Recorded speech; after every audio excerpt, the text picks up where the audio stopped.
L20 Hindi अध्याय 191 एक के बाद एक _3। यान फेई दिन भर बाहर भागता रहा, लेकिन कोई भी बैंक उसे कर्ज देने को तैयार नहीं था, जिससे वह थोड़ा निराश हुआ। उसने सोचा था कि अगर कई बैंक उसकी मदद नहीं भी करेंगे तो भी कुछ बैंक जरूर करेंगे, लेकिन अंत में उसे पता चला कि वह खाली हाथ लौटा है। कोई भी उसकी मदद करने को तैयार नहीं है। केवल 3 दिन बचे थे। समय पहले से ही बेहद जरूरी था और यान फेई ने एक दिन बर्बाद कर दिया था। कोई और विकल्प न होने पर यान फेई को मदद के लिए शंघाई नगर सरकार की ओर रुख करना पड़ा। शंघाई नगर सरकार ने यान फेई के अनुरोध को अस्वीकार नहीं किया, लेकिन इसमें शामिल पूंजी की राशि बहुत बड़ी थी और शहर के नेताओं को इस पर चर्चा करने के लिए एक बैठक आयोजित करने की आवश्यकता थी, इसलिए वे यान फेई से केवल धैर्यपूर्वक प्रतीक्षा करने के लिए कह सकते थे। हालांकि यान फेई अधीरता से जल रहा था। वह जानता था कि सरकारी मामलों में एक प्रक्रिया की जरूरत होती है। हालांकि उसे सरकार से तुरंत कोई ठोस जवाब नहीं मिला, कम से कम उम्मीद तो थी, इसलिए वह इंतजार करता रहा। लेकिन जैसे जैसे समय बीतता गया और सरकार की ओर से कोई जवाब नहीं आया, यान फेई चिंतित होने लगा और उसने अपने सचिव से ग्रीन पाइन कैपिटल से संपर्क करने को कहा, जिसने पहले उसकी कंपनी में निवेश करने की कोशिश की थी, ताकि एक बार फिर बातचीत हो सके। इस नाजुक मोड़ पर यान फेई को अब इस बात की परवाह नहीं रही कि पहले उनसे उसका झगड़ा हो चुका था। वह शेयर खरीदने के उनके अनुरोध को मानने पर विचार करने लगा। सरकार की ओर से कोई अच्छी खबर न मिलने के कारण उसे कोई और रास्ता निकालना पड़ा, कहीं ऐसा न हो कि वह किसी अप्रत्याशित परिस्थिति का सामना करने में असमर्थ हो जाए। हालांकि यान फेई को आश्चर्य हुआ जब उनके सचिव ने ग्रीन पाइन कैपिटल से संपर्क किया, तो ऐसा लगा कि ड्रीम टेक्नोलॉजी को लेकर उनकी पहले जैसी उत्सुकता खत्म हो गई है और वे पहले जैसे उत्सुक नहीं रहे। हालांकि वे शेयरों के बारे में यान फेई के साथ फिर से बातचीत करने के लिए सहमत हो गए, लेकिन उन्होंने बातचीत एक हफ्ते बाद के लिए तय कर दी। यान फेई बेहद गुस्से में था। एक हफ्ते में, चाहे लू पिनपिन जिंदा हो या मर गया हो, यह मामला पहले ही खत्म हो चुका होता। ऐसे में ग्रीन पाइन कैपिटल के लिए शेयरों की बात करने का क्या फायदा। हालांकि ग्रीन पाइन कैपिटल के अजीबोगरीब व्यवहार को देखकर उसके मन में अचानक एक विचार आया, क्या लू पिनपिन अपहरण की घटना वाकई ग्रीन पाइन कैपिटल से जुड़ी हो सकती है? क्या उन्होंने उनके निवेश को अस्वीकार करने पर उन पर दिखावे के लिए व्यावसायिक दबाव डाला था और उन्हें डराने के लिए गुप्त रूप से यह जाल बिछाया था? क्या वे ड्रीम टेक्नोलॉजी में निवेश करने में रुचि नहीं रखते थे, बल्कि कम कीमत पर सबसे अच्छा समझौता करने के लिए सही समय का इंतजार कर रहे थे? क्या हत्यारे संप्रदायों से डराने के लिए बनाया गया था, जिसका असली मकसद उसे अराजकता में धकेलना था, ताकि वे अव्यवस्था के बीच जीत हासिल कर सकें? इस संदेह के साथ यान फेई ने ड्रोन सहायता प्राप्त बुद्धिमान मस्तिष्क को नेटवर्क जगत में गहन खोज करने का निर्देश दिया, ये पता लगाने की कोशिश करते हुए कि क्या हत्यारे संप्रदाय वास्तव में अस्तित्व में है, या ग्रीन पाइन कैपिटल को लू पिनपिन के अपहरण से जोड़ने वाले सबूत खोजने का। दुर्भाग्य से सहायक मस्तिष्क अंततः एक कंप्यूटर था और केवल यान फेई के निर्देशों के आधार पर ही खोज कर सकता था, पहल करने में असमर्थ था। इस प्रकार उसे इंटरनेट पर कोई उपयोगी सुराग नहीं मिला। यान फेई ने भूमिगत दुनिया के डार्क वेब की खोज की थी और सहायक मस्तिष्क के जरिए उसमें लॉग इन किया था। वहां उसे ढेर सारे इनामी कार्य मिले। कार्यों की श्रृंखला बहुत विस्तृत थी, विस्फोटक खरीदने से लेकर अफ्रीका में किसी सरकार को उखाड़ फेंकने तक, यहां तक कि संयुक्त राज्य अमेरिका के राष्ट्रपति की हत्या तक। हर तरह के अजीबोगरीब और विचित्र कार्यों के साथ वहां वह सब कुछ था जिसके बारे में कोई सोच सकता था। उसे अपनी हत्या के लिए एक इनामी नोटिस भी मिला, जो बिल्कुल वैसा ही था जैसा काले वस्त्र वाले आदमी ने बताया था, जिसमें 1 करोड़ अमेरिकी डॉलर का इनाम था। इसलिए यान फेई ने कुछ सुराग पाने की उम्मीद में डार्क वेब पर फिर से लॉग इन किया।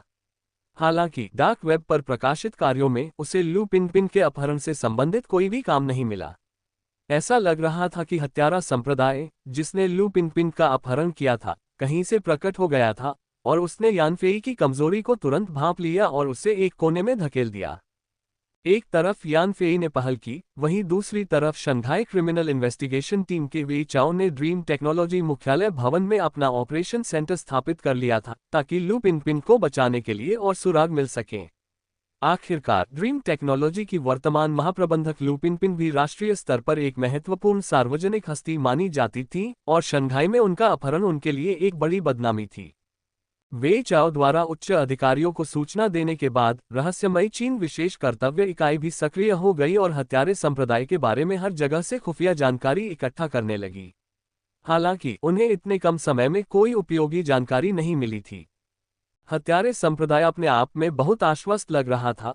उन्होंने यान फेई को जबरन वसूली पत्र में पुलिस को रिपोर्ट करने से नहीं रोका, बल्कि ऐसा व्यवहार किया जैसे उन्हें डर था कि यान फेई रिपोर्ट नहीं करेगा, जिससे वे पूर्ण नियंत्रण का भाव दिखा रहे थे और स्थिति बिगड़ने का जरा भी डर नहीं था। यह अपहरण के अन्य मामलों से बिल्कुल अलग था, जहां अपहरणकर्ता आमतौर पर पुलिस को शामिल न करने की मांग करते हैं। इस दृष्टिकोण से इस हत्यारे संप्रदाय की कार्यप्रणाली सदियों पहले दुनिया पर राज करने वाले संप्रदाय से काफी मिलती जुलती लग रही थी। दूसरे दिन तक वेई चाओ की जांच टीम को कोई ठोस सुराग नहीं मिला था और बेहोश महिला अंगरक्षक लियू होंग और अधिक जानकारी देने के लिए नहीं जागी थी। इस बीच चीन विशेष कार्य समूह को भी कोई महत्वपूर्ण सुराग नहीं मिला था। हालांकि वे हत्यारे संप्रदाय से संबंधित एक खुफिया जानकारी लेकर आए। उनकी जांच में ऐसा प्रतीत हुआ कि जो हत्यारा संप्रदाय उभरा था वह वास्तव में मंगोल घुड़सवार सेना द्वारा ऐतिहासिक रूप से नष्ट किया गया संप्रदाय था। लेकिन संगठन के सदस्यों की गतिविधियां मायावी थीं और चीन विशेष कार्य समूह की क्षमताओं के बावजूद वे फिलहाल उनका ठिकाना नहीं खोज पाए थे। जब यान फेई बेहद चिंतित थी, तभी एक और धमाकेदार खबर आई। ड्रीम फूड्स प्रोसेसिंग फैक्ट्री को स्थानीय टाउनशिप द्वारा सूचित कर दिया गया था। चूंकि फूड प्रोसेसिंग फैक्ट्री के पिछले मालिक ने भूमि उपयोग समझौते पर हस्ताक्षर करते समय अनुचित तरीकों का इस्तेमाल किया था, इसलिए टाउनशिप की जमीन से संबंधित समझौता अमान्य घोषित कर दिया गया था। फूड प्रोसेसिंग फैक्ट्री को तुरंत बंद करना पड़ा, जमीन के ऊपर की संरचनाओं को गिराना पड़ा और जमीन स्थानीय टाउनशिप को वापस करनी पड़ी। इस सूचना के साथ ही कारखाने के दरवाजे सील कर दिए गए और अंदर काम करने वाले मजदूरों को काम बंद करने पर मजबूर होना पड़ा। और उत्पादन में इस रुकावट का मतलब था कि ड्रीम टेक्नोलॉजी की नकदी की गाय वेट लॉस कुकीज पूरी तरह से बंद हो गई। वेट लॉस कुकीज के सहयोग के बिना लू पिनपिन को सुरक्षित रूप से बचाने की तो बात ही छोड़िए, ड्रीम टेक्नोलॉजी भी शायद जिंदा नहीं रह पाती। अनुबंध उल्लंघन, क्षतिपूर्ति और उपभोक्ता शिकायतों की बड़ी संख्या ड्रीम टेक्नोलॉजी को दिवालिया बना सकती है। जब यान फेई को पता चला कि बस्ती ने फूड प्रोसेसिंग फैक्ट्री से जमीन जबरदस्ती वापस ले ली है, तो वह मन ही मन उपहास करने से खुद को नहीं रोक पाया। उसे पिछले फूड फैक्ट्री मालिक द्वारा बस्ती के अधिकारियों को रिश्वत देने के बारे में काफी समय से पता था और उसे अंदाजा था कि वे उस छोटे से समूह के प्रभाव में आकर जमीन वापस ले लेंगे। इसीलिए उसने पहले से ही तैयारी कर ली थी। लिन प्रांत के सूजो के अंतर्गत जिनशान विकास क्षेत्र में एक नई फूड प्रोसेसिंग फैक्ट्री का अधिग्रहण कर लिया था और वहां वजन घटाने वाली कुकीज का उत्पादन शुरू करने के लिए हमेशा तैयार था। यान फेई को इस बात की उम्मीद नहीं थी कि टाउनशिप बिना किसी चेतावनी के अचानक जमीन के इस्तेमाल के अधिकार वापस लेने के लिए इस खास मौके का चुनाव करेगी। इस घटनाक्रम ने उसे एक सच्चाई साफ तौर पर दिखा दी। लू पिनपिन का अपहरण निश्चित रूप से उतना आसान नहीं था जितना ऊपर से लग रहा था। इसमें कई पहलू शामिल थे और इसे एक बाल खींचो और पूरा शरीर हिला दो जैसा मामला कहा जा सकता है। यान फेई ने सोचा था कि यह केवल कुछ लोगों का समूह था जो उसे परेशान करने वाली वेट लॉस कुकीज की रस्मी ट्रेन को नहीं पकड़ पाए थे, लेकिन अब ऐसा लग रहा था कि उनकी हरकतें संभवतः एक बड़ी, अधिक भयावह साजिश का एक छोटा सा हिस्सा थीं। इस अप्रत्याशित घटना के कारण कारखाने के अचानक बंद होने और लू पिनपिन की अनुपस्थिति में कंपनी में दहशत का माहौल फैल गया। हालांकि यान फेई तुरंत आगे आए, उन्होंने आपातकालीन योजना प्रस्तुत की और सभी को उसका पालन करने का निर्देश दिया। उनके सबसे आगे खड़े होने के कारण ही सभी शांत हुए और संबंधित कार्यों को व्यवस्थित ढंग से निपटाने लगे। कंपनी से अक्सर अनुपस्थित रहने और कंपनी के मामलों से निपटने के बावजूद यान फेई का इतना अधिकार रखने की क्षमता कंपनी के भीतर अपने अधिकार को बनाए रखने के लिए लू पिनपिन के जानबूझकर किए गए प्रयासों का भी परिणाम थी। एक सर्वक्षम कंपनी प्रमुख की छवि लंबे समय से सभी के दिलों में बसी हुई थी।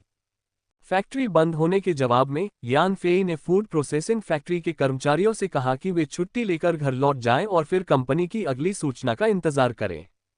दूसरी ओर उन्होंने जिनशान विकास क्षेत्र स्थित फूड फैक्ट्री में वजन घटाने वाली कुकीज का आधिकारिक तौर पर उत्पादन शुरू करने की व्यवस्था नहीं की थी। वह अभी भी इंतजार कर रहे थे। वह चाहते थे कि पर्दे के पीछे का मास्टरमाइंड स्वेच्छा से सामने आए, जिसके बाद वह एक ही झटके में सब कुछ पकड़ लेंगे और भविष्य की परेशानियों को हमेशा के लिए खत्म कर देंगे। जहां तक वेट लॉस कुकीज के उन एजेंटों का सवाल है जिन्होंने भुगतान तो कर दिया था, लेकिन उन्हें सामान नहीं मिला तो जिन लोगों ने मुआवजा लेने का विकल्प चुना था उन्हें तुरंत भुगतान किया जाना था, लेकिन फिर उन्हें सीधे ब्लैकलिस्ट में डाल दिया जाता और भविष्य में किसी भी तरह के सहयोग से वंचित कर दिया जाता। उपभोक्ताओं के लिए मौजूदा स्टॉक पर निर्भर रहना फिलहाल पर्याप्त था और कोई बड़ी समस्या नहीं थी। स्टॉक खत्म होते ही लू पिनपिन की समस्या का समाधान हो जाता और तब तक नई food factory weight loss cookies का उत्पादन शुरू कर देती।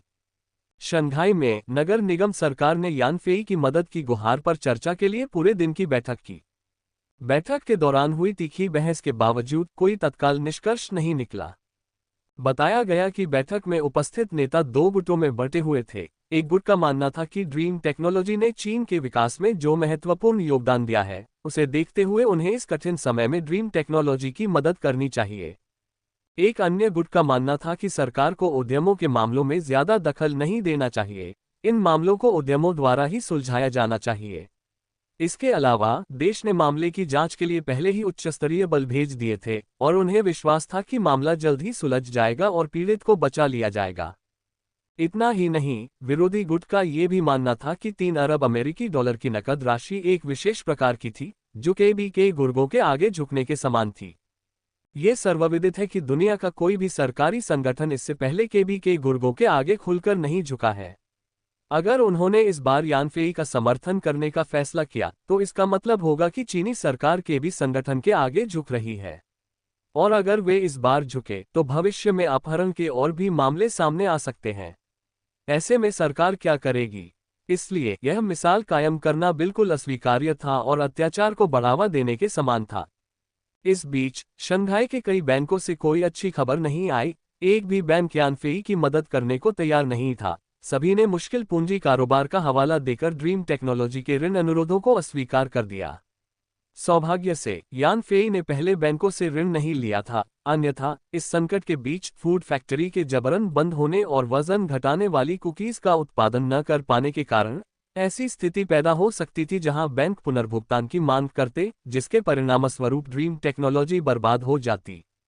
यान फेई को लू पिनपिन के अपहरण के बारे में भी कोई खुफिया जानकारी नहीं मिली थी। यहां तक कि सहायक मस्तिष्क को भी इंटरनेट पर कोई सुराग नहीं मिला। लू पिनपिन का पता लगाए बिना यान फेई उसे बचाने के लिए मार्शल फोर्स का इस्तेमाल करने में असमर्थ था।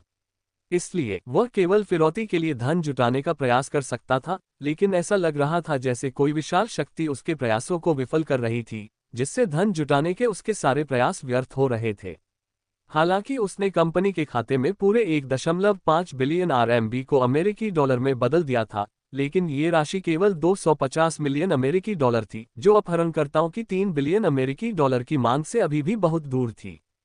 ड्रीम टेक्नोलॉजी की कीमत निश्चित रूप से 3 अरब अमेरिकी डॉलर थी। अगर फूड फैक्ट्री को अस्थायी रूप से बंद भी कर दिया जाता तो भी ड्रीम टेक्नोलॉजी के मूल्यांकन पर इसका कोई असर नहीं पड़ता। हालांकि इस नाजुक मोड़ पर कोई भी ड्रीम टेक्नोलॉजी की मदद करने को तैयार नहीं था, यहां तक कि वे वेंचर कैपिटल कंपनियां भी नहीं जो पहले निवेश करने को तैयार थीं, अब दूर रहने का फैसला कर रही थीं। इन हरकतों से यान फेई बहुत निराश हो गया। अपनी बेचैनी में यान फेई पैसे उधार लेने के लिए साहूकारों से संपर्क करने वाला था। जैसे ही यान फेई लू पिनपिन की सुरक्षा की चिंता में डूबा हुआ था, कंपनी की अव्यवस्था को संभाल रहा था और कर्जदाताओं से संपर्क करने की तैयारी कर रहा था, अचानक लोगों का एक समूह उसकी कंपनी में आ धमका। इस समूह का नेतृत्व एक अधेड़ उम्र का व्यक्ति कर रहा था, जिसके चेहरे पर गंभीर भाव और ठंडा व्यवहार था। सुरक्षाकर्मियों ने बिना अपॉइंटमेंट के उन्हें अंदर जाने से रोक दिया, जबकि वे जबरदस्ती अंदर घुसने की कोशिश कर रहे थे। एक पक्ष अंदर घुसने की कोशिश कर रहा था और दूसरा उन्हें रोकने की कोशिश कर रहा था। इस तरह कंपनी के बाहर झगड़ा शुरू हो गया। बाहर का शोर सुनकर यान फेई ठंडे चेहरे के साथ बाहर आया और कंपनी के गलियारे में लोगों के इस समूह को देखा। उस सख्त अधेड़ उम्र के व्यक्ति ने यान फेई को देखा, बिना किसी भाव के अपना हाथ बढ़ाया और कहा, श्रीमान यान फेई, मैं लंबे समय से आपकी प्रतिष्ठा का प्रशंसक रहा हूं। मैं बीजिंग के यांग परिवार से यांग लियू हूं। यान फेई के दिल में हलचल मच गई। ये कठोर अधेड़ उम्र का आदमी बीजिंग के यांग परिवार का यांग लियू था। इससे पहले यांग लियू के बेटे यांग सोंग ने उसकी कंपनी में उत्पात मचाया था और यान फेई ने उसे कड़ी सजा सुनाई थी। उस समय लू पिनपिन ने उसे यांग लियू से सावधान रहने की सलाह दी थी, और बाद में यांग वानलिन की खुफिया जानकारी की जांच के लिए की गई यात्रा ने यान फेई को इस यांग लियू के प्रति बेहद सतर्क कर दिया था। वह पर्दे के पीछे के मास्टरमाइंड के सामने आने का इंतजार कर रहा था, और अब इस महत्वपूर्ण क्षण में यांग लियू अचानक उसकी कंपनी में प्रकट हो गया था। क्या यह हो सकता है कि यांग लियू ही इस अपहरण का मास्टरमाइंड था? यान फेई ने पहले सुरक्षाकर्मियों को रोका, फिर अपना संयम बनाए रखते हुए यांग लियू से हाथ मिलाया और कहा, तो मैं राष्ट्रपति यांग हूं, आपका स्वागत है। क्या मैं इस बार आपके आने का उद्देश्य पूछ सकता हूं? वह क्रोधित था, लेकिन भावशून्य चेहरे के साथ पूछा, राष्ट्रपति यांग, इसका क्या अर्थ है? फिर बोला, श्रीमान यान फेई, आप अच्छे की उम्मीद कर रहे होंगे, अभी भी शंघाई की नगरपालिका सरकार के अंतिम निर्णय की प्रतीक्षा कर रहे हैं। हालांकि मुझे आपको एक दुर्भाग्यपूर्ण समाचार बताना होगा।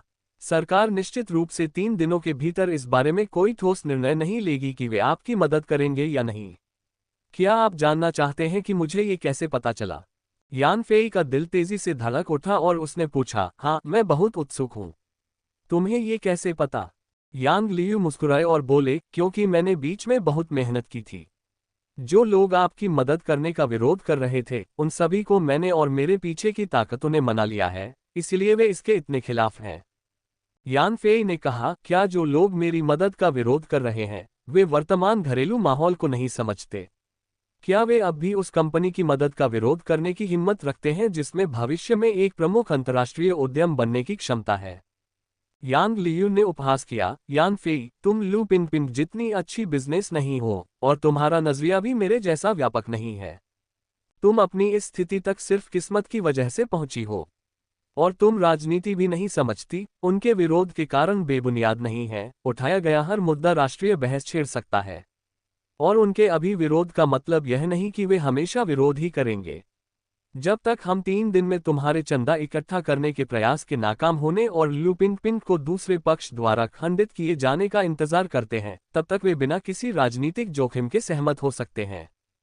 यान फेई ने भौहें चढ़ाईं, लेकिन चूंकि वे मेरी मदद नहीं करते, इसलिए मेरा उद्यम आप पर हावी हो जाएगा। क्या शंघाई का कोई बड़ा कारोबार नहीं छिन जाएगा? यांग लियू जोर से हंस पड़े, यान फेई, तुम सच में पूरी तस्वीर नहीं देख पा रहे हो। वजन घटाने वाली कुकीज तुम्हारे हाथ में हो या मेरे, चीन के असली ऊंचे अधिकारियों को इससे कोई फर्क नहीं पड़ता। फर्क सिर्फ इतना है कि नियंत्रण किसके पास है। हो सकता है कि तुम्हारे मन में हमारे देश के लिए भावनाएं हो और तुमने कई योगदान दिए हों, लेकिन कुछ ऊंचे अधिकारी इस बात से चिंतित हैं कि तुम्हारी तकनीक कहां से आती है, इसलिए मेरे हाथों में तकनीक होने पर उन्हें ज्यादा सहजता महसूस होगी। वजह की बात करें तो इसकी वजह यह है कि वे मुझसे ज्यादा परिचित हैं और मुझ पर ज्यादा भरोसा करते हैं। यान फेई ने अपना सिर हिलाया, शायद तुम्हें खुद भी इस बात पर यकीन नहीं है ना? और इतनी जल्दी सामने आकर, क्या तुम्हें डर नहीं लग रहा कि मुझे शक हो जाएगा कि तुमने ही इस पूरी घटना की साजिश रची है, कि मैं तुम्हारी शर्तें ठुकरा दूंगी और किसी और से सहयोग मांगूंगी? तुम्हें पता होना चाहिए कि मैं तुम्हें कितना नापसंद करती हूं, हो सकता है मैं कोई और चुन लूं। यांग लियू की मुस्कान अचानक गायब हो गई और वह ठंडे स्वर में बोले, यान फेई, लगता है तुम्हें अभी भी हकीकत समझ नहीं आई। क्या तुम्हें हैरानी नहीं है कि बड़े बैंक तुम्हारी मदद करने को तैयार क्यों नहीं है? ऊपरी तौर पर तुम्हारी कंपनी कर्ज चुकाने में सक्षम है और तुम्हारी मदद करने से उन्हें भारी फायदा होगा। यह एक ऐसा सौदा है जिससे दोनों पक्षों को फायदा होना चाहिए। तो फिर वे मना क्यों कर रहे हैं? और अमेरिका की उस वीसी फर्म और दूसरी वेंचर कैपिटल कंपनियों का क्या? क्या उन्हें वेट लॉस कुकीज की बाजार क्षमता नजर नहीं आ रही? वे अभी निवेश क्यों नहीं कर रहे? freewebnovel.com। यान फेई ने यांग लियू की ओर देखा और कहा, क्या हमें कारणों पर विचार करने की भी जरूरत है? क्या इसलिए नहीं कि आप ही पर्दे के पीछे से परेशानी खड़ी कर रहे हैं? उनकी मदद के बिना मेरे पास आपकी शर्तों के आगे झुकने के अलावा कोई विकल्प नहीं है। आपने ये सुनिश्चित कर लिया है। मुझे विश्वास है कि आपने व्यापक जमीनी कार्य किया है, और अगर कोई और मेरी मदद कर भी सकता है, तो भी वह नहीं करेगा। तो अब मेरे पास आप ही एकमात्र विकल्प है ना? यांग लियू ने सिर हिलाया, मुझे उम्मीद नहीं थी कि तुम सब कुछ समझ जाओगे। लगता है तुम इतने भी मूर्ख नहीं हो। ड्रीम फूड्स पाने के लिए मैंने वाकई बहुत बड़ी कीमत चुकाई है। यान फेई ने सिर हिलाया, यांग लियू, तुम सचमुच एक निर्दयी इंसान होने की अपनी प्रतिष्ठा पर खरे उतरते हो। अपने लक्ष्य को पाने के लिए तुम शायद वजन घटाने वाली कुकीज को दूसरी ताकतों के साथ बांटने को तैयार हो, है ना? अगर मैं गलत नहीं हूं, तो ग्रीन फिर कैपिटल निश्चित रूप से नई कंपनी में एक बड़ा हिस्सा रखेगा। यही उनके आपके साथ सहयोग का आधार होगा।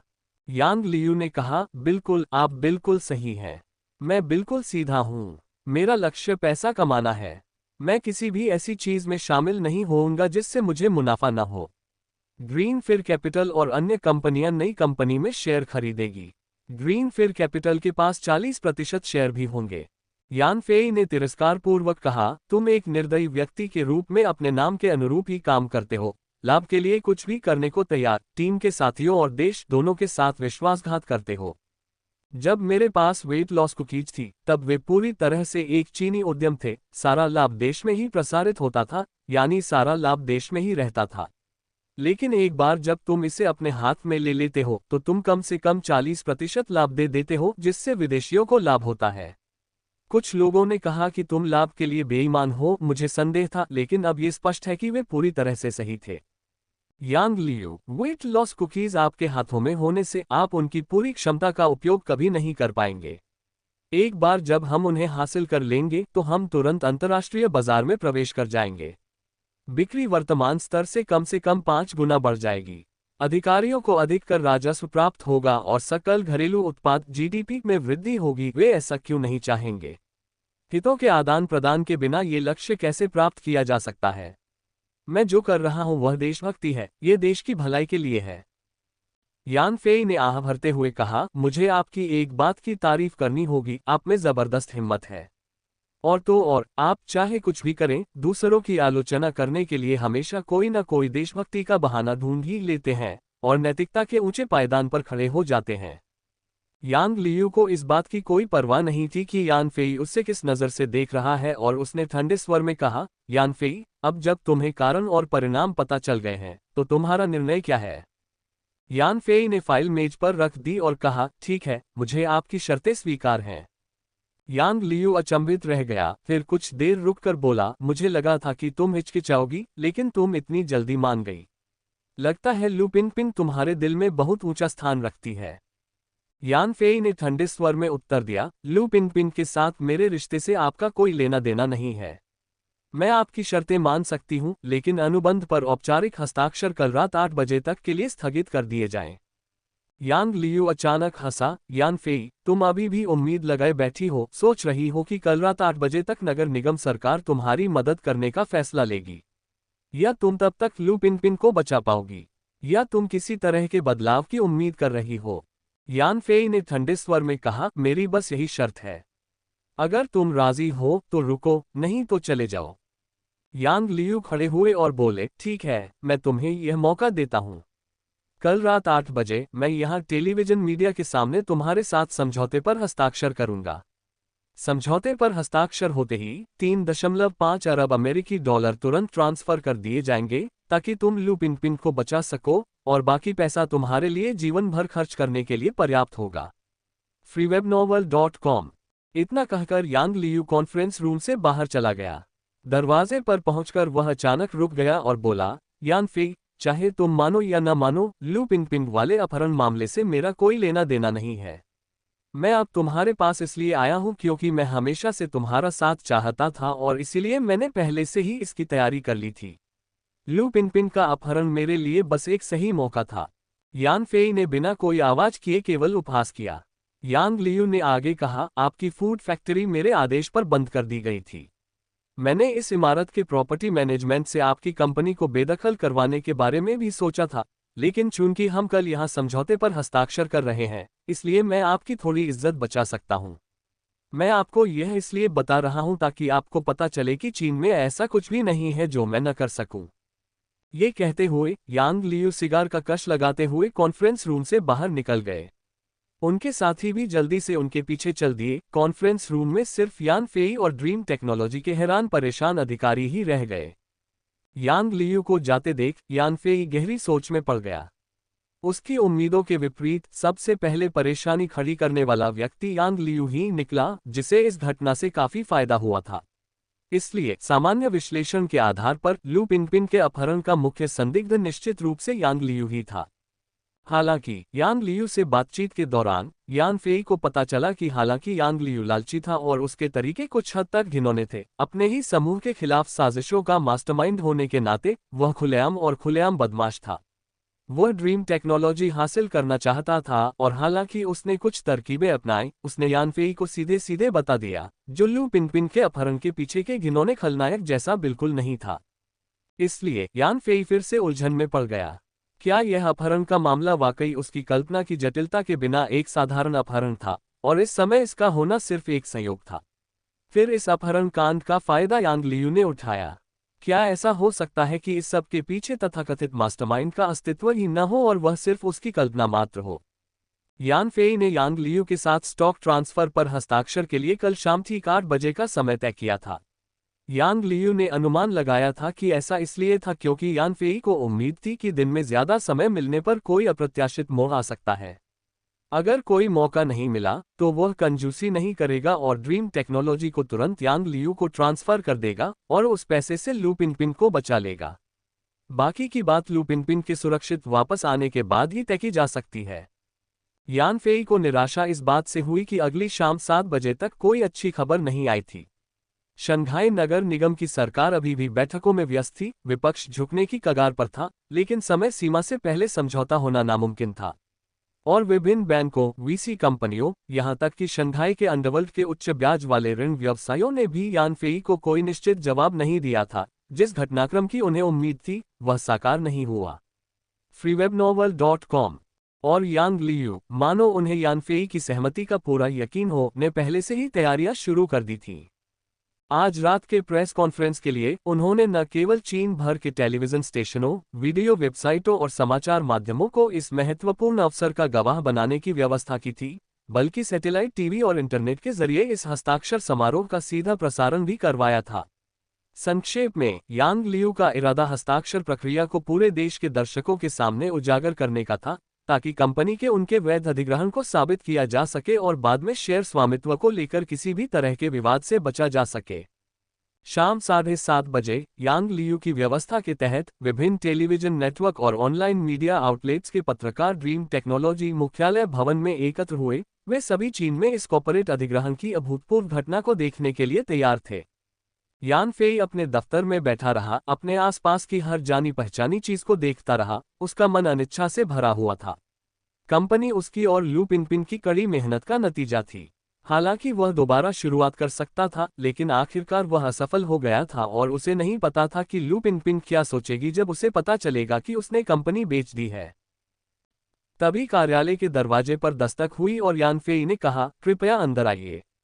ऑफिस का दरवाजा खुला और एक महिला अंदर आई। उस महिला को देखकर यान फेई तुरंत हैरान रह गई और बोली, तुम यहाँ क्या कर रही हो? अंदर आई महिला कोई और नहीं बल्कि चाइना स्पेशल ड्यूटी यूनिट की यू शियाओझोउ थी। यान फेई ने पहले ही ऑक्सिलरी ब्रेन के जरिए उससे संपर्क करके जरूरी यूएसबी ड्राइव वापस कर दी थी। अब प्रोफेशनल सूट में यू शियाओझोउ एक अलग ही आकर्षण दिखा रही थी। पहले की तुलना में उसमें वीरता कम और मोहक आकर्षण ज्यादा था। यू शियाओझोउ यान फेई के कार्यालय में गई और उसके हाव भाव देखकर उसने तुरंत पूछा, श्रीमान यान, क्या आप मुझे जानते हैं? तभी यान फेई को याद आया कि असल में उसे यू शियाओझोउ को जानना ही नहीं चाहिए था। वह सोच में डूबा हुआ था और यू शियाओझोउ को देखते ही अनजाने में उससे बात कर बैठा था, जिससे ऐसा लग रहा था जैसे वह उसे जानता ही हो। इस भाव ने यू शियाओझोउ के मन में तुरंत शक पैदा कर दिया। यान फेई का दिमाग घूम गया और उसने जल्दी से एक बहाना सोचते हुए कहा, जाहिर है मैं तुम्हें जानता हूं। तुम यू शियाओझोउ हो, राष्ट्रीय सुरक्षा पदक विजेता। मैंने इंटरनेट पर तुम्हारे कारनामों के बारे में पढ़ा है और तुम्हारी तस्वीर भी देखी है। तुमने देश के लिए बहुत योगदान दिया है और मैं तुम्हारी बहुत प्रशंसा करता हूं। यू शियाओझोउ ने राहत की सांस ली। उसने सोचा था कि विदेश में किसी काम के दौरान उसकी पोल खुल गई है और वह सहज ही घबरा गई थी। उसे उम्मीद नहीं थी कि उसकी पहचान प्रमाणित करने वाली किसी समाचार रिपोर्ट के कारण ही यान फेई उसे पहचान पाएगी। इसके अलावा वह चीन में थी, इसलिए उसके घबराने की कोई बात नहीं थी। जिस काम के लिए वह आई थी उसे याद करते हुए उसने गंभीरता से कहा, श्रीमान यान फेई, मुझे विस्तार से बताने की जरूरत नहीं है, क्योंकि आप तो जानते ही हैं कि मैं चीन के एक महत्वपूर्ण विभाग की कर्मचारी हूं। मैं आपको कुछ महत्वपूर्ण जानकारी देने आई हूं। इतना कहकर यू शियाओझोउ ने यान फेई को एक बैज दिया। उसने उसे खोला और देखा कि उस पर Beijing city management team procurement services department लिखा है।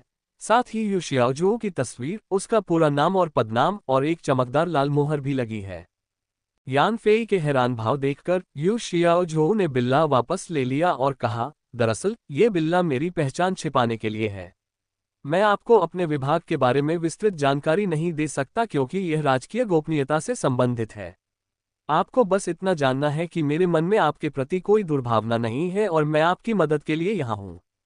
यान फेई ने जवाब दिया, मैं समझता हूँ, आपका काम बहुत खतरनाक है और अपनी सुरक्षा करना जरूरी है। फिर उसने स्वागत का इशारा किया और यू शियाओजू उसके सामने सोफे पर बैठ गया। शियाओजू ने गंभीर भाव से यान फेई की ओर देखा और कहा, श्रीमान यान, हमें आपकी कंपनी के महाप्रबंधक लू पिनपिन के अपहरण का बेहद अफसोस है और हम गहरी सहानुभूति रखते हैं। हमारे विभाग ने हमेशा इस मामले को बहुत महत्व दिया है और इसे सुलझाने के प्रयास तेज कर रहे हैं। हमारी जांच के माध्यम से हमें कुछ प्रासंगिक सुराग मिले हैं। यान फेई का हौसला बुलंद हो गया। चीन की विशेष ड्यूटी यूनिट चीन के सबसे गोपनीय और शक्तिशाली विभागों में से एक थी, जो और ज्यादा संसाधन जुटाने में सक्षम थी। हालांकि उसे कोई उपयोगी जानकारी नहीं मिल पाए, इसका मतलब यह नहीं था कि वे भी कुछ नहीं कर पाएंगे। उसके अंदर उम्मीद की किरण जगी और उसने उत्सुकता से पूछा, क्या सुराग? प्लीज मुझे तुरंत बताओ। यू शियाओजू ने गंभीरता से उत्तर दिया, लू पिनपिन का अपहरण करने वाले हत्यारे संप्रदाय के बारे में हम कुछ खुफिया जानकारी इकट्ठा करने में कामयाब रहे हैं। हमारी यात्रा का मुख्य उद्देश्य आपको चेतावनी देना है। अगर आप चाहते हैं कि लू पिनपिन सुरक्षित वापस लौट आए, तो ध्यान रखें कि आप उन्हें उकसाएं नहीं। यान फेई ने भौहें चढ़ाईं और कहा, हम उन्हें क्यों नहीं उकसा सकते? क्या ऐसा हो सकता है कि हत्यारा संप्रदाय वास्तव में हत्यारों का ऐतिहासिक संगठन है?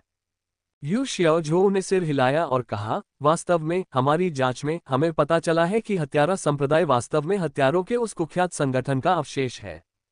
सभी को लगा था कि मंगोलों के पश्चिमी अभियानों ने इस संगठन का पूरी तरह से सफाया कर दिया है, लेकिन अप्रत्याशित रूप से एक गुप्त शाखा बच गई। उस युग में हत्यारा संप्रदाय ने बहुत से लोगों या ताकतों को नाराज किया था और अपनी अधिकांश शक्ति खो देने के बाद वे अपने दुश्मनों के प्रतिशोध का सामना नहीं कर सके। उन्हें छिपना पड़ा और सदियों तक वे फिर से प्रकट नहीं हुए। जब तक पहाड़ों का यह नया बूढ़ा अप्रत्याशित रूप से उभरा और संगठन को मजबूत नहीं किया, तब तक वे दुनिया में फिर से सक्रिय नहीं हुए। यान फेई ने पूछा, लेकिन मैंने इस संगठन के पुनः प्रकट होने के बारे में पहले कभी कोई खबर क्यों नहीं सुनी? यू शियाओजू ने कहा, हत्यारे संप्रदाय केवल 6 महीने पहले ही फिर से उभरा है।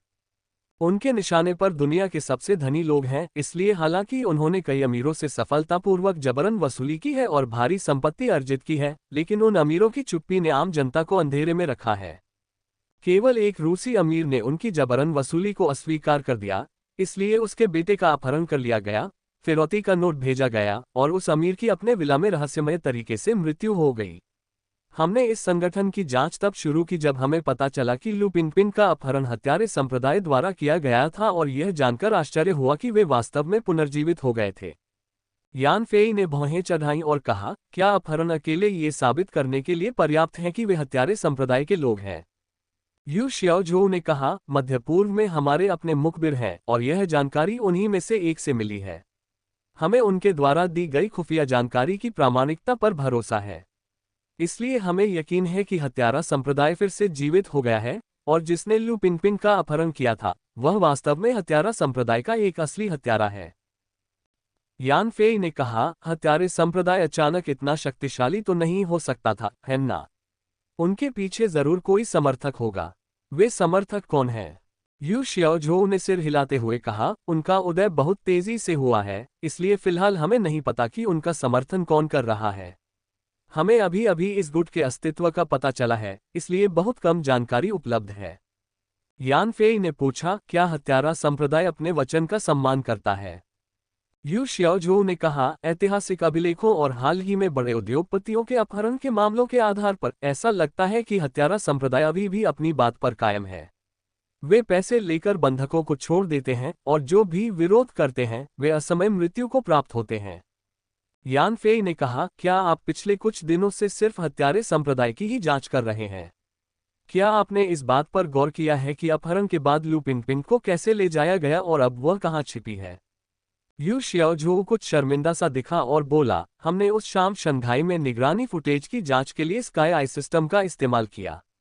हमें बस इतना पता चला कि लू पिनपिन को एक वैन में जबरदस्ती बिठाया गया था, जो एक सुरंग से गुजरने के बाद बिना किसी निशान के गायब हो गई। इसलिए हमें लू पिनपिन का वर्तमान ठिकाना नहीं पता। यान फेई कुछ निराश हुआ। उसने सोचा और पूछा, तो तुम मुझसे क्या करवाना चाहते हो? freewebnovel.com।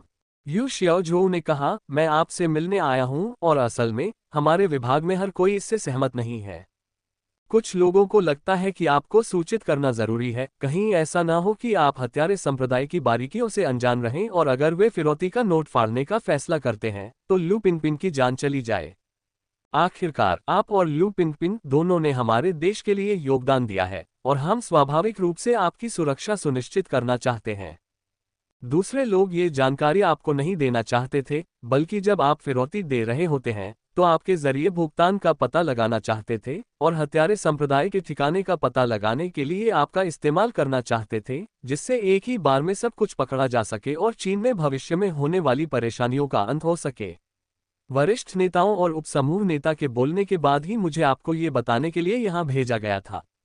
ये देखकर कि यान फेई ध्यान से सुन रहा है, यू शियाओझू ने आगे कहा, हत्यारे संप्रदाय बहुत शक्तिशाली है, इसलिए लू पिनपिन की सुरक्षा के लिए बेहतर होगा कि आप जल्दबाजी में कोई कदम न उठाएं। हमारी सलाह है कि फिलहाल उनकी मांगें पूरी कर दें और आगे कोई रणनीति बनाने से पहले लू पिनपिन के लौटने का इंतजार करें। वरना आप न सिर्फ लू पिनपिन को बचाने में नाकाम रहेंगे, बल्कि खुद को भी खतरे में डाल लेंगे। यान फेई ने सिर हिलाया और कहा, मैं समझ गया कि आप क्या कहना चाह रहे हैं। मैं बाद में यांग लियू के साथ कंपनी इक्विटी ट्रांसफर कॉन्ट्रैक्ट पर हस्ताक्षर करूंगा और जैसे ही मेरे पास पैसे होंगे मैं फिरौती भेज दूंगा। सबसे पहले लू पिनपिन की सुरक्षा सुनिश्चित करूंगा। यू शियाओझू कुछ शर्मिंदा सा लग रहा था और बोला, श्रीमान यान फेई, मुझे सचमुच खेद है कि इस बार हम आपकी ज्यादा मदद नहीं कर सके। यान फेई ने कहा, इस मामले का आपसे कोई लेना देना नहीं है, लेकिन जब बात आती है तो मुझे इस खुफिया जानकारी के बारे में बताने के लिए वास्तव में आपको धन्यवाद देना होगा। यू शियाओझू ने कहा, यह अच्छी बात है कि आप इस तरह सोच सकते हैं। आप एक प्रेस कॉन्फ्रेंस करने वाले हैं, इसलिए मैं आपको अब और परेशान नहीं करूंगा। इतना कहकर यू शियाओझू मुड़ी और चली गई। कमरे के दरवाजे पर पहुंचते ही वह अचानक रुक गई, यान फेई की तरफ देखा और बोली, मिस्टर यान, क्या हम पहले कभी मिले हैं? आप मुझे कुछ जाने पहचाने से लग रहे हैं, बस मुझे याद नहीं आ रहा कि मैंने आपको कहाँ देखा था। यान फेई को आश्चर्य हुआ कि यह यू शियाओझू विशेष युद्ध मोर्चे पर एक कार्यकर्ता होने के नाते उससे जापान में एक बार मिल चुकी थी और उसने उसके बारे में पहले ही एक धारणा बना ली थी। अब जब वह अपने मूल रूप में वापस आ गया था, जो जापान में बिताए समय से बहुत अलग था, तो उसने उम्मीद नहीं की थी कि वह अभी संदेह पालेगी। स्त्रियों का अंतर्ज्ञान वाकई भयानक होता है। freewebnovel.com। हालांकि यान फेई अंदर से हैरान था, लेकिन उसके चेहरे पर कोई भाव नहीं था। उसने कहा, मेरा चेहरा भी वैसा ही है, कई और लोगों जैसा। आपने शायद मेरे जैसा दिखने वाला कोई देखा होगा। यू शियाओझू ने हंसते हुए कहा, हे मिस्टर यान फेई सही कह रहे हैं, मैंने आपको किसी और के लिए गलत समझा होगा। अपनी बात खत्म करने के बाद यू शियाओझू यान फेई के ऑफिस से बाहर निकल गई। हालांकि दरवाजे के बाहर पहुंचते ही उसके चेहरे पर गंभीरता छा गई। कठोर प्रशिक्षण और विशेष युद्ध मोर्चों पर वर्षों तक काम करने के कारण वह किसी के रूप रंग को पहचानने में गलती नहीं कर पाती थी। यान फेई के सामने आते ही उसे एक बार अचानक ऐसा लगा था जैसे उसे कुछ हो गया हो, लेकिन उसे याद नहीं आ रहा था कि उसने उसे कहाँ देखा था, इसलिए उसने बात वहीं छोड़ दी। कमरे में यान फेई को चिंता होने लगी। उसे हमेशा से उम्मीद थी कि हत्यारा संप्रदाय नकली है, किसी ने उसे डराने के लिए रची है। इस तरह उससे लू पिनपिन को बचाने की कुछ उम्मीद होगी, लेकिन अब यू शियाओझू से हत्यारे संप्रदाय के बारे में विस्तार से जानने के बाद वह बहुत बेचैन हो गया। हालांकि ऐतिहासिक हत्यारा संप्रदाय अपनी विश्वसनीयता के लिए जाना जाता था, लेकिन इस बात की कोई गारंटी नहीं थी कि यह नया उभरा संगठन नियमों का उल्लंघन नहीं करेगा। अगर उसने फिरौती दे दी और हत्यारा संप्रदाय ने बंधक को रिहा करने से इनकार कर दिया, तो वह क्या करेगा? इसके अलावा अपहरण की घटना के बाद से ही ड्रीम टेक्नोलॉजी को निशाना बनाकर कई कार्रवाइयां शुरू हो गई थीं। इन सब बातों ने यान फेई को इस मामले में हत्यारे संप्रदाय की भूमिका पर विचार करने पर मजबूर कर दिया। अगर ड्रीम टेक्नोलॉजी को विभाजित करने के उद्देश्य से की गई कार्रवाइयों में हत्यारे संप्रदाय भी शामिल था, तो ल्यू पिनपिन की रिहाई की संभावना बेहद संदिग्ध हो गई थी। तभी बाहर एक कार्यालय कर्मचारी ने यान फेई को सूचित किया कि हस्ताक्षर समारोह शुरू होने वाला है और उसे कार्यक्रम स्थल पर आमंत्रित किया। कोई समाधान नजर न आने के कारण यान फेई अपनी परेशानियों को कुछ समय के लिए दरकिनार कर पहले फिरौती का प्रबंध कर सकते थे। वह हस्ताक्षर करने वाली मेज पर भावशून्य बैठे रहे मीडिया के पत्रकारों की एक पंक्ति का सामना कर रहे थे। यांग लियू यान फेई के बगल में प्रसन्नचित मीडिया के मित्रों से बातचीत करते हुए समझौते पर आधिकारिक रूप से हस्ताक्षर करने के लिए रात के 8 बजे का इंतजार कर रहे थे। यान फेई भावशून्य चेहरे से नीचे भीड़ को देख रहा था। इस क्षण उसका हृदय अचानक शांत हो गया। इन सब घटनाओं से गुजरने के बाद वह काफी परिपक्व हो गया था। उसे समझ आ गया था कि दुनिया में उसके लिए क्या जरूरी है, क्या त्यागा जा सकता है। उसने अपनी खूबियों को पहचाना था, अपनी कमजोरियों को पहचाना था, और इन एहसासों ने उसके भविष्य की दिशा और मार्ग को ठोस बना दिया था। अब शाम के 7:45 बज चुके थे और हस्ताक्षर समारोह ठीक 8 बजे होना था। हत्यारे संप्रदाय द्वारा फिरौती की राशि के भुगतान के लिए अंतिम समय सीमा आज रात 9 बजे थी। इसलिए अगर समारोह योजना के अनुसार हुआ तो यान फी तुरंत पैसा प्राप्त कर सकेगी, फिर उसे हत्यारे संप्रदाय द्वारा बताए गए खाते में स्थानांतरित कर सकेगी और ल्यू पिनपिन की वापसी सुनिश्चित कर सकेगी। यान फेई समय का हिसाब लगा ही रहा था कि अचानक नीचे पत्रकारों के बीच उसकी नजर एक आदमी पर पड़ी। सफेद दाढ़ी वाला एक बूढ़ा आदमी जो अमर सा लग रहा था, हाथ में ड्रिंक लिए एक खूबसूरत टीवी होस्टेस से फ्लर्ट कर रहा था। उसने जो कुछ भी कहा उससे वह जोर से हंस पड़ी। बूढ़े आदमी ने यान फेई की नजर देखी, अपना गिलास उसकी तरफ बढ़ाया और फिर टीवी होस्टेस के साथ अपनी बातचीत जारी रखने के लिए मुड़ गया। यान फेई अचानक उठ खड़ा हुआ, जिससे उसके बगल में खड़े यांग लियू चौंक गए, जिन्होंने चिंतित होकर पूछा, यान फेई, तुम क्या कर रहे हो? यान फेई ने कहा, शौचालय जा रहा हूं। क्या इसके लिए मुझे आपकी इजाजत चाहिए? यांग लियू अचंभित रह गया और यान फेई बाहर चला गया। वह एक कोने में घूमा तो कमरे के एक कोने में सफेद दाढ़ी वाले बूढ़े को पाया।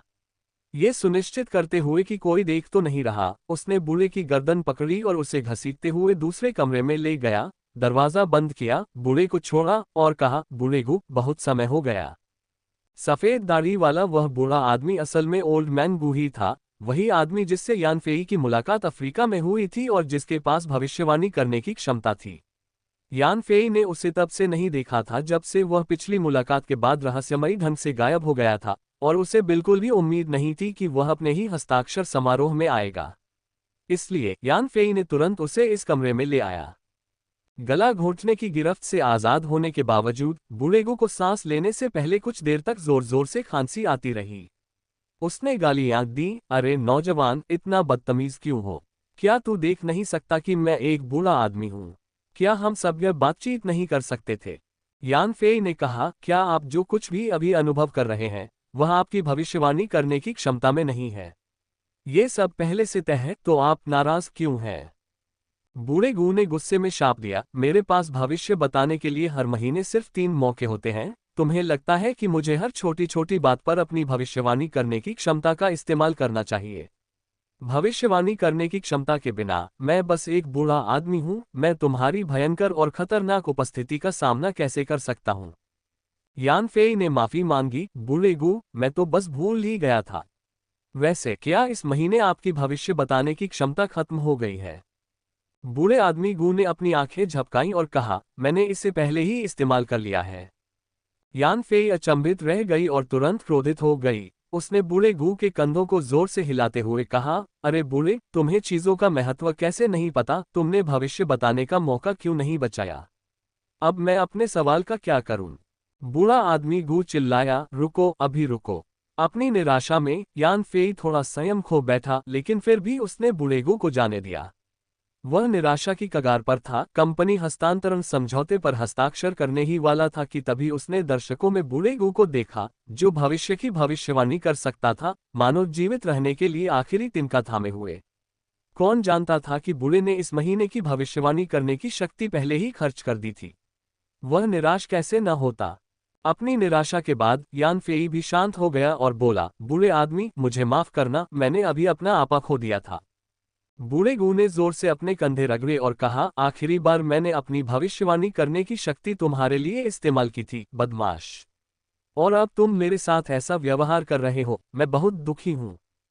यान फेई चौंका और तुरंत खुश होकर बोला, बूढ़े आदमी, क्या आप पहले से ही वह प्रश्न जानते हैं जो मैं आपसे पूछना चाहता हूं? बूढ़े गू ने रहस्यमयी व्यवहार करते हुए कहा, जरूर, मुझे पता है, वरना मैं यहाँ क्यों होता। हमेशा की तरह यही नियम है, अपना सवाल लिख लो, मैं तुम्हें तुरंत जवाब दे दूंगा। यान फेई बहुत खुश हुआ, जल्दी से कमरे में एक कलम और कागज उठाया, अपना प्रश्न लिखा और फिर उसे बूढ़े आदमी गू को दे दिया।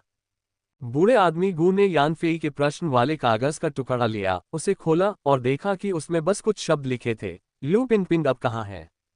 बूढ़े गू के चेहरे पर एक रहस्यमयी मुस्कान आ गई, फिर उसने अपनी छाती से एक लिफाफा निकाला और उसे यान फेई की ओर बढ़ाने का इशारा किया। जैसे ही यान फेई आगे बढ़ने ही वाला था, उसने बूढ़े गू के हाथ में चाइना यूनियन पे पीओएस मशीन देखी, उसके चेहरे पर एक भद्दी मुस्कान आ गई और उसने अपनी भौहें ऊपर उठाकर तुम्हें पता है मैं क्या कह रहा हूं वाला भाव व्यक्त किया। यान फेई ने जल्दी से अपना सुप्रीम वीआईपी कार्ड निकाला और उसे पीओएस मशीन पर स्वाइप करके 10 लाख रुपये ट्रांसफर कर दिए। बूढ़े गू ने सिर हिलाया और कहा, तुम्हारा दिल सच्चा नहीं है, मेरी भविष्यवाणी करने की क्षमता नाकाम हो सकती है। यान फेई ने तुरंत ही अन्य 5 मिलियन ट्रांसफर कर दिए और उसके बाद ही ओल्ड मैन गू ने संतुष्ट होकर पीओएस मशीन वापस ली और अपने हाथ में लिफाफा यान फेई को सौंप दिया। यान फेई के हाथ लगातार कांप रहे थे और बड़ी मुश्किल से उसने आखिरकार लिफाफा खोला। अंदर सूखे ब्रश से लिखे कागज पर लिखा था, लू पिन पिन इस समय समुद्र में है। इस वाक्य के अलावा लोकेशन के निर्देशांक भी थे। यान फेई ने हर संभव कोशिश की, लेकिन लू पिन पिन के बारे में कोई जानकारी हासिल नहीं कर पाया। इस तरह पर्दे के पीछे से हेराफेरी करने वाले व्यक्ति के बहकावे में आकर वह पूरी तरह से असहाय हो गया। अचानक रहस्यमय और अथाह बूढ़ा गू प्रकट हुआ और उसने यान फेई को लू पिन पिन के स्थान के निर्देशांक बताए, जिससे उसे गतिरोध तोड़ने का मौका मिला।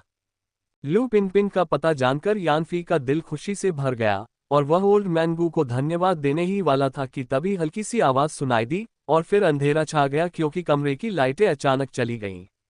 पता चला कि इस इलाके में बिजली कभी कभार ही गुल हुई थी, लेकिन इमारत की बैकअप बिजली तुरंत चालू हो गई और लाइटें वापस आ गईं। यान फेई ने गौर से देखा और पाया कि बूढ़ा गू उसी पल गायब हो गया था, ठीक वैसे ही जैसे पिछली बार अफ्रीका में अचानक गायब हो गया था। यान फेई की असाधारण श्रवण शक्ति के बावजूद वह ये पता नहीं लगा सका कि बूढ़ा गू कैसे चला गया। यान फेई मन ही मन आश्चर्यचकित था, ये सोचकर कि बूढ़ा आदमी गू सचमुच एक दिव्य प्राणी है, जो हमेशा बिना किसी निशान के प्रकट होता और गायब हो जाता है, और किसी को पता ही नहीं चलता कि वह कहाँ से आया है और कहाँ गया है। सबसे महत्वपूर्ण बात यह थी कि हर बार जब वह प्रकट होता तो यान फेई के लिए मदद लेकर आता और यान फेई के सवालों का पहले से ही अनुमान लगा लेता और उनके जवाब पहले से ही तैयार कर लेता। हालांकि यान फेई ने बूढ़े आदमी गू को 60 लाख दिए थे, लेकिन उसे यकीन था कि वह पैसा किसी चैरिटी विभाग के खाते में पहले ही जमा हो चुका होगा। इतनी सारी घटनाओं के बाद यान फेई को यकीन नहीं हुआ कि बूढ़ा गू यूं ही उसकी मदद करेगा और उनकी अचानक हुई मुलाकात का कोई न कोई मकसद जरूर रहा होगा। हालांकि बूढ़ा गू का रहस्य इतना गहरा था कि उसने यान फेई से कोई और मांग नहीं की, जिससे यान फेई को उसके असली इरादों का पता ही नहीं चला। लेकिन फिलहाल बूढ़ा गू कोई दुश्मन नहीं लग रहा था। अगर किसी और ने यान फेई को लू पिन पिन के ठिकाने के बारे में बताया होता तो वह उस जानकारी की सत्यता पर संदेह करता। वह तो सुरक्षा की दृष्टि से यांग लियू के साथ कंपनी हस्तांतरण समझौते को जारी रखता और फिरौती पहले ले लेता। लेकिन बूढ़े आदमी गू ने अपनी अद्भुत क्षमताओं का कई बार प्रदर्शन किया था और यान फेई को कागज पर लिखे पते पर जरा भी संदेह नहीं था। तो जैसे ही उसे लू पिन पिन का सही ठिकाना पता चला, यान फेई के दिमाग में एक योजना आई। उसने झटपट अपना रूप और कद काठी बदली, यूनिवर्सल स्पेस से कपड़े निकाले और उन्हें पहन लिया और पलक झपकते ही एक अलग ही इंसान में बदल गया। कमरे से बाहर निकलते ही उसने देखा कि बाहर पत्रकार ऐसे खुशमिजाज थे मानो कुछ हुआ ही न हो। यान फेई उस खूबसूरत पत्रकार के पास गई जिससे बूढ़े गू ने पहले बातचीत की थी और पूछा, जिस बूढ़े ने अभी आपसे बात की वह मेरे दादा हैं। क्या मैं पूछ सकती हूँ कि उन्होंने आपसे क्या कहा? खूबसूरत पत्रकार अचंभित हो गई और बोली, आप क्या बात कर रहे हैं? मैंने कब किसी बूढ़े आदमी से बात की? मैं तो अपने असिस्टेंट के साथ इंटरव्यू के बारे में बात कर रही हूँ। यान फेई ने जोर देकर कहा, मैंने अभी अभी तुम्हें बात करते हुए साफ तौर पर देखा। खूबसूरत पत्रकार ने उपेक्षापूर्ण लहजे में कहा, अगर आप किसी लड़की को पटाना चाहते हैं तो कम से कम कोई और विश्वसनीय बहाना तो बनाए। आपके तरीके में तकनीक की कमी है। यान फेई को थोड़ी शर्मिंदगी महसूस हुई, उन्हें गलती से कोई ऐसा समझ लिया गया जो किसी को पास दे रहा था। आसपास मौजूद व्यस्त मीडियाकर्मियों की ओर देखते हुए उन्होंने कहा, अच्छा है कि इस इमारत में बैकअप पावर सप्लाई है, वरना अभी हुई बिजली कटौती से बड़ी समस्याएं पैदा हो सकती थीं। खूबसूरत पत्रकार ने बेपरवाही से यान फेई से दूरी बना ली और अपनी असिस्टेंट से फुसफुसाकर कहा, यह आदमी या तो पागल है या बेवकूफ। अभी तो सब ठीक था, बिजली नहीं कटी थी। बेहतर होगा कि हम इससे दूर ही रहें। यान फेई अचंभित रह गया, बूढ़े आदमी गू के प्रति उसकी प्रशंसा बढ़ती जा रही थी। बिना कुछ कहे वह चुपचाप ड्रीम टेक्नोलॉजी मुख्यालय की इमारत से बाहर निकला, मोटरसाइकिल पर सवार हुआ और शंघाई के तटीय क्षेत्र के एक सुदूर इलाके की ओर तेजी से चल पड़ा। हस्ताक्षर स्थल पर यांग लियू खुशी से फूले नहीं समा रहे थे और यानफी के साथ अनुबंध पर हस्ताक्षर करने के समय का बेसब्री से इंतजार कर रहे थे। उनका दिल जीत की खुशी से भरा हुआ था। उन्होंने अपनी योजनाएं बना ली थीं, पहल कर दी थी और वेट लॉस कुकीज को अपने नियंत्रण में लाने के लिए इस अनुकूल क्षण का लाभ उठाने वाले थे।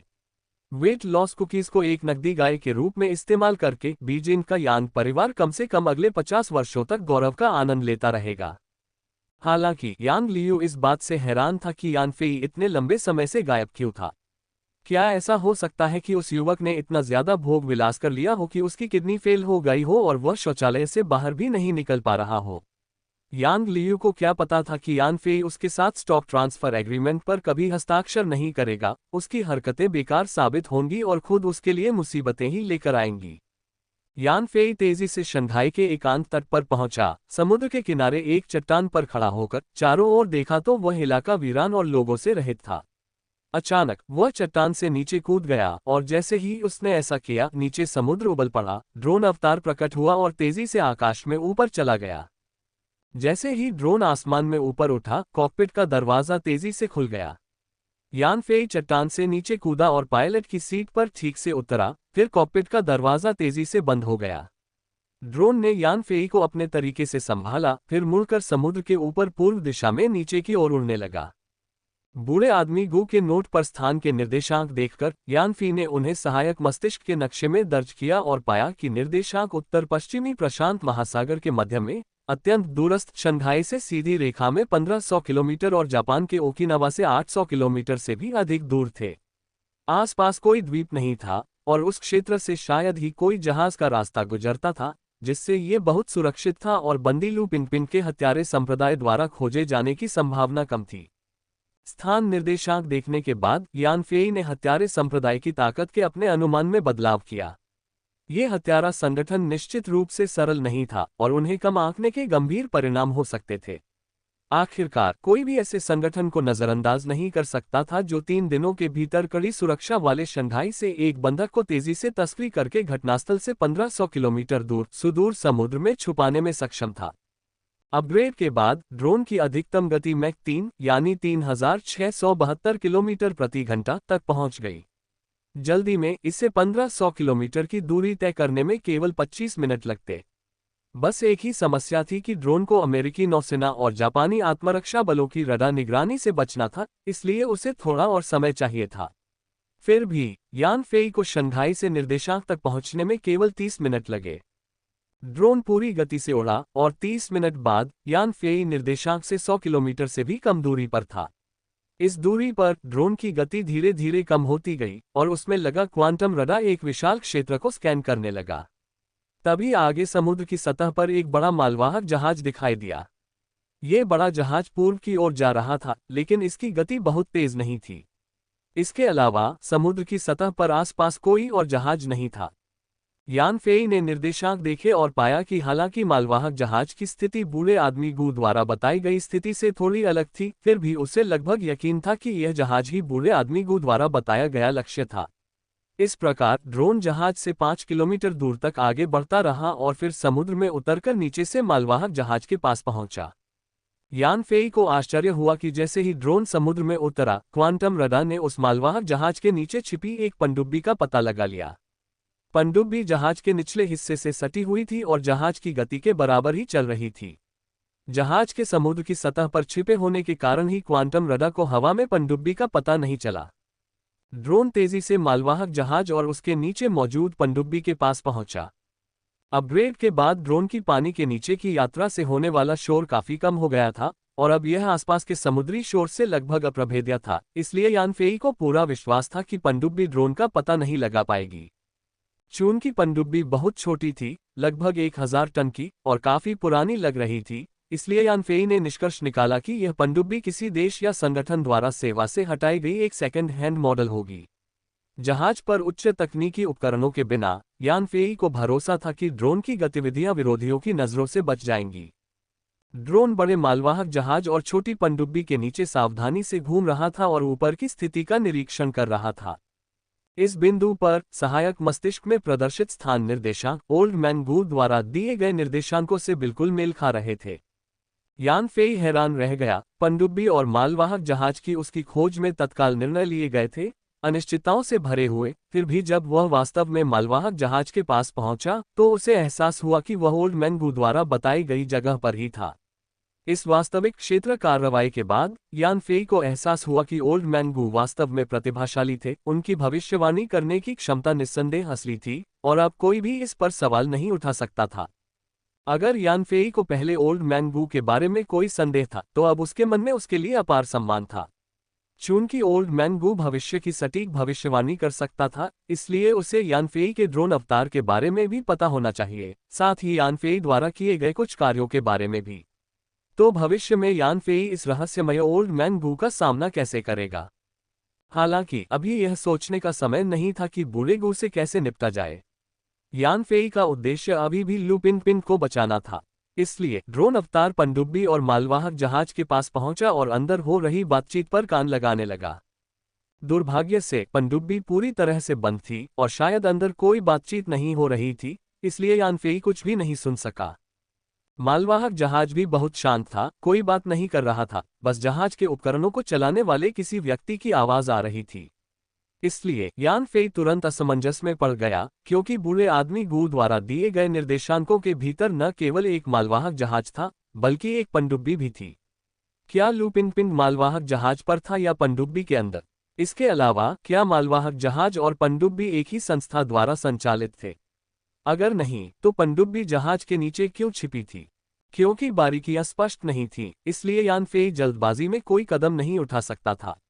आखिरकार उसे बूढ़े गू की मदद से लू पिन के ठिकाने का सुराग मिल ही गया था, और अगर उसकी लापरवाही के कारण कोई गंभीर परिणाम भुगतना पड़ा तो वह खुद को माफ नहीं करेगा। यानफेई ने एक पल सोचा, फिर ड्रोन को पानी की सतह पर लाने का फैसला किया और वह मालवाहक जहाज के ब्लाइंड स्पॉट में छिपा रहा, फिर जहाज के किनारे के पास आ गया। इसके बाद ड्रोन कॉकपिट का दरवाजा खुला और यानफेई ड्रोन कॉकपिट से बाहर निकला, जहाज की सीढ़ी पकड़ी और चुपचाप मालवाहक जहाज पर चढ़ गया। इस बीच ड्रोन अवतार नीचे पनडुब्बी पर नजर रखने के लिए फिर से पानी में डूब गया। अब जबरदस्त ताकत और फुर्ती के साथ यानफेई बिना किसी सहारे के, सीढ़ी की तो बात ही छोड़िए, आसानी से मालवाहक जहाज पर चढ़ सकता था। इसलिए वह आसानी से जहाज पर चढ़ गया। जहाज पर पहुंचकर उसे वहां बहुत शांति मिली, कोई आवाज नहीं सुनाई दे रही थी, बस क्रू मेंबर्स के सैटेलाइट टीवी देखने की आवाज सुनाई दे रही थी। रात के लगभग 8:40 बज रहे थे और समुद्र बिल्कुल काला था। जहाज पर ज्यादातर लोग शायद सो रहे थे। जो नहीं सो रहे थे वे या तो ड्यूटी पर थे या टीवी कार्यक्रम देख रहे थे। यानफेई ने यूनिवर्सल स्पेस से एक भयावह प्लास्टिक का मुखौटा निकाला और उसे अपने सिर पर पहना। फिर उसने अपने आसपास लगे निगरानी कैमरों की टिमटिमाती लाल बत्तियों पर ध्यान दिया और मालवाहक जहाज के चारों ओर खोजबीन करते हुए कैमरों की शूटिंग रेंज से बचते हुए सावधानी बरती। यह जहाज लगभग 50,000 टन की क्षमता वाला लग रहा था, जिससे यह एक बड़ा मालवाहक जहाज बन गया, और यह पूरी तरह से शिपिंग कंटेनरों से भरा हुआ था। सभी कंटेनरों पर अंग्रेजी में लेबल लगे थे और यह स्पष्ट नहीं था कि वे किस देश से आए थे। लेकिन ये देखते हुए कि जहाज पूर्व की ओर जा रहा था, बहुत संभव था कि उसका गंतव्य संयुक्त राज्य अमेरिका ही हो।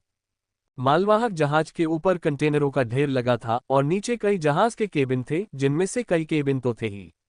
यान फेई उनमें से कुछ की जांच करने के बाद ही अधीर हो रहा था, जानता था कि इसी गति से जहाज के सभी केबिनों की तलाशी लेने में अगली सुबह तक का समय लग जाएगा।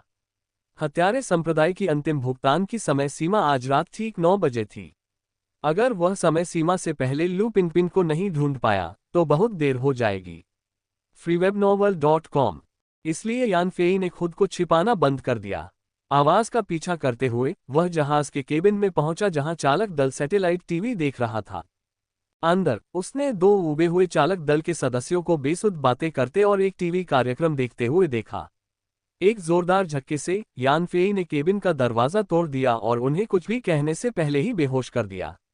आम इंसान होने के नाते वे यान फेई के सामने कुछ नहीं थे और वे बिना समझे ही बेहोश हो गए कि क्या हुआ था। फिर यान फेई ने कमरे की जांच की, ये सुनिश्चित करने के लिए कि कोई निगरानी उपकरण तो नहीं है। फिर उसने चालक दल के एक सदस्य को उठाया, उसे अगले कमरे में ले गया और उसे जगाया। जैसे ही क्रू मेंबर को होश आया, उसने देखा कि उसके सामने एक भयानक नकाबपोश व्यक्ति खड़ा है और वह डर के मारे चीखने लगा। उसकी चीखों में दया की भीख भी शामिल थी। क्रू मेंबर को चीन की दक्षिणी मिन बोली में बोलते हुए सुनकर यान फेई ने अपनी आवाज बदली और उसी बोली में बोला, अगर तुम शोर मचाते रहे तो मैं तुम्हें वहीं मार डालूंगा।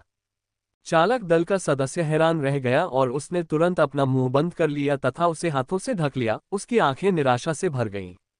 यान फेई ने कहा, अब मैं तुमसे कुछ सवाल पूछती हूं और तुम्हें ईमानदारी से जवाब देना होगा। अगर मुझे पता चला कि तुम झूठ बोल रहे हो तो तुम्हारा भी यही हाल होगा। यान फेई ने लापरवाही से मेज से एक स्टेनलेस स्टील की सर्विंग प्लेट उठाए, उसे मोड़कर एक गेंद का आकार दिया और फिर उसका आकार बदलने लगा। आखिरकार अपनी उंगली के एक झटके से उसने उस आकार की गेंद को दीवार में ठोक दिया जहां वह धंस गई। यान फेई की ताकत देखकर चालक दल का सदस्य डर से कांप उठा। वह जानता था कि प्लेट स्टेनलेस स्टील की बनी है जिसे वह अपनी ताकत से 1 इंच भी नहीं हिला सकता। फिर भी स्टेनलेस स्टील उस नकाबपोश आदमी के हाथों में मिट्टी की तरह लचीला था। उसका नश्वर शरीर स्टील की तुलना में कैसा हो सकता है। इसलिए उसने बार बार सिर हिलाया और कहा, मुझे छोड़ दो हीरो, मुझसे कुछ भी पूछो और मैं ईमानदारी से जवाब दूंगा। मैं तुम्हें धोखा देने की हिम्मत नहीं कर सकता। यान फेई ने पूछा, ये जहाज कहाँ से चला है और कहाँ जा रहा है? चालक दल के सदस्य ने उत्तर दिया, हमारा जहाज चीन में मिन नदी से रवाना हुआ है और हमारा गंतव्य संयुक्त राज्य अमेरिका है।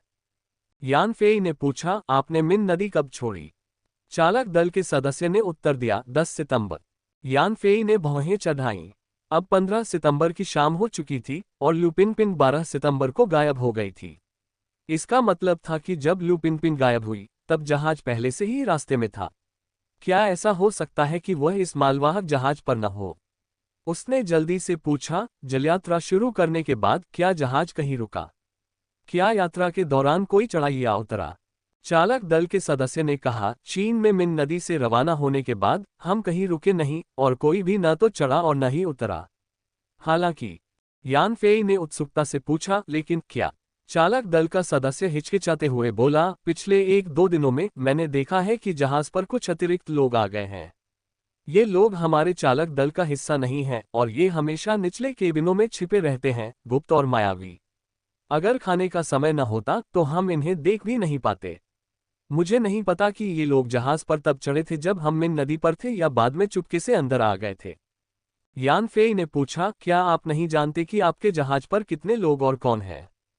चालक दल के सदस्य ने बताया, संयुक्त राज्य अमेरिका के लिए रवाना होने से पहले हमारे बॉस ने हमें साफ तौर पर कहा था कि हम अपने काम से काम रखें और किसी भी अन्य मामले में दखल न दें। इसलिए हालांकि हमें जहाज पर कई अनजान लोग मिले और हमें लगा कि कुछ गड़बड़ है, हमने ज्यादा कुछ नहीं कहा।